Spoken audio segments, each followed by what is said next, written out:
چاہ رہا ہے حضور صلی اللہ علیہ وسلم کا طریقہ کار کیا ہے.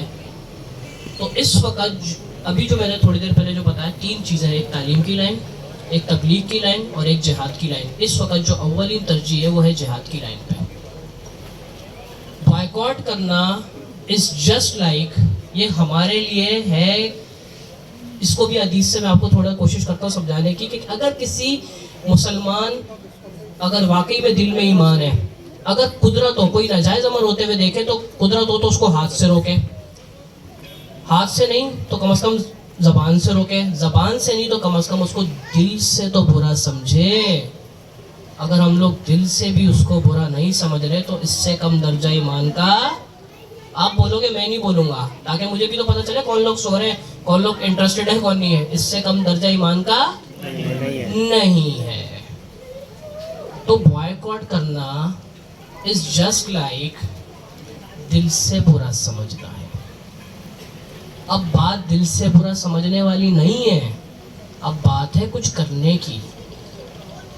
آثار کہیں نظر نہیں آ رہے، لیکن ایک بہترین ٹول اللہ تعالیٰ نے ابھی بھی دیا ہے، وہ ہے دعا. دعا سے تقدیر بدلی جا سکتی ہے، اور یہ بات ہمارے کو اللہ تعالیٰ کے نبی صلی اللہ علیہ وسلم نے سکھائی ہے.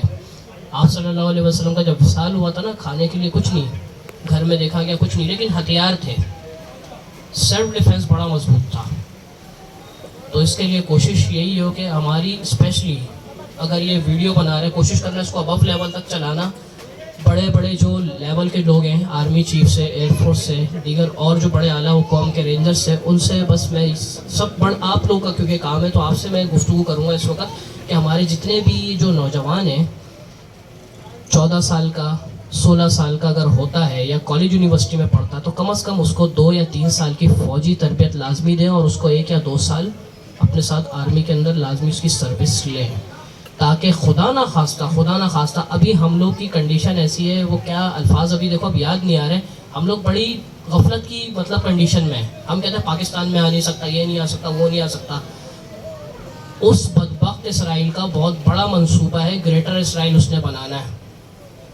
اس کو آنے میں دیر نہیں لگی. اگر وہ ان کیس یہاں پہ آتا، اللہ کرے کہ نہ آئے، اگر وہ آ جاتا ہے یہاں پر تو کم از کم مسلمانوں کو، ہم لوگ کو اتنا متحد تو ہونا چاہیے کہ کم از کم اس کو ناکو ناک چنے چوائیں، اس کو اینٹ کا جواب پتھر سے دے سکیں. کم از کم اس نے جتنے بھی مسلمانوں کے ساتھ یہ جو حرکتیں کری ہیں، ایسی ایسی حرکتیں میں آپ کو الفاظ میں بیان نہیں کر سکتا، آپ کی آنکھوں سے آنسو نکل آئیں گے. اگر ہم لوگ بائیکاٹ بھی نہ کریں تو لعنت نہیں ہم لوگوں پر، یہ سخت الفاظ ہیں.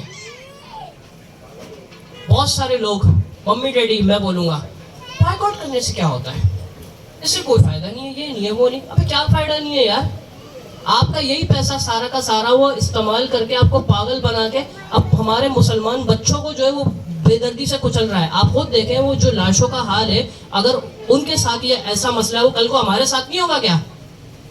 خود بتائیں. تو اس لیے ضروری یہ ہے کہ بھائی اس بات کو جو ہے فکر لیں اس نشست سے، اور دعا میں جو ہے نا خاص کر مسلمانوں کو، اپنے فلسطین کے، کشمیر کے مسلمانوں کو خاص کر یاد رکھیں، اور کوشش کریں خود بھی. اور ایک ایسی باقاعدہ مہم چلنی چاہیے ہر محلے کے اندر جو گشت کرے، لڑکوں کی ہو، کہ بھائی دکاندار کے پاس جا کے ایسے نہیں غصے میں آ کے، بلکہ پیار محبت سے، بھائی یار یہ ہمارا طریقہ نہیں ہے، ہماری اپنی پروڈکٹ جو ہے مارکیٹ میں ہونی چاہیے، اچھی سے اچھی ہونی چاہیے. اگر وہ ہے تو آپ یہ کیوں استعمال کر رہے ہیں؟ اور اس کے اثرات ٹولیٹ وغیرہ، جہاں پہ جو روڈز وغیرہ کے اوپر جو ٹولیٹ لگے ہوئے ہوتے ہیں، جو برگر 5,000 6,000 سے کم پہ نہیں تھے، وہ اب 1,500 کے اندر ان کے ریٹ آ گئے. میک ڈونلڈس کی مثال لے لیں، KFC کی مثال لے لیں، برگر کنگ کی مثال لے لیں. تو یہ بات ضروری تھی، کرنا دل میں تھا بھی. اللہ سے دعا مانگے یا اللہ پاک ہمیں اور ہماری نسلوں کو ایک تو ان کے خلاف کھڑا کر دے، اور ان میں خاص کر وہ لوگ جن کے دل میں ایمان ہے ان لوگ کو جو ہے قبول فرما لے. اور ہم میں جتنے بھی لوگ آنے والے وقت میں ختم نبوت کے اوپر ہم لوگ سارے کے سارے پہرا دینے والے بن جائیں.